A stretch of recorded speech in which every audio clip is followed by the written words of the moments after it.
Morning, ma'am. Lumala ka na naman. Hi, ma'am. Pwede magtanong? Yeah, sure. What is it?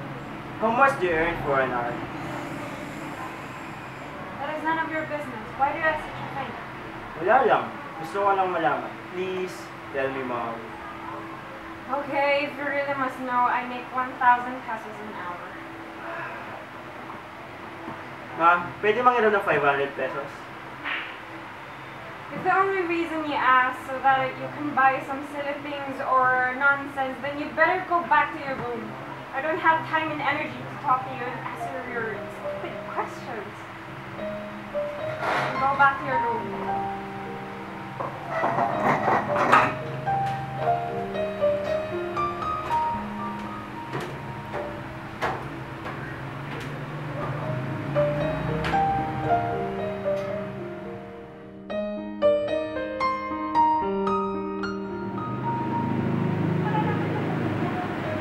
How dare he ask such questions only just to get money?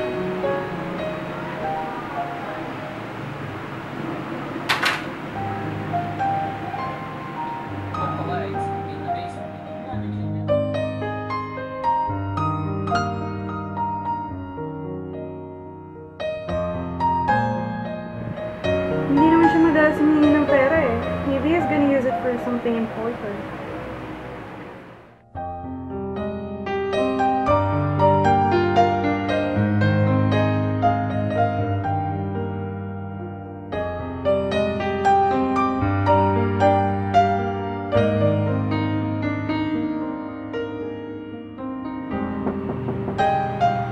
Knock, are you busy?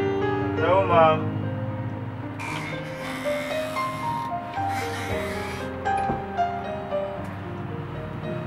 Gusto ko na sana mag-sorry ngayong araw na ito dahil napagbuntangan kita. It's okay, ma'am. Pagod lang ako ngayong araw. Ito na yung 500 pesos na hinihingi mo. Thank you, ma'am.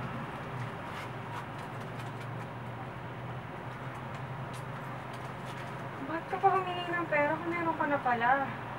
Because I didn't have enough. But I do now. Ma'am, I have 1,000 pesos now. Can I buy 1 hour of your time? Let's have dinner tonight.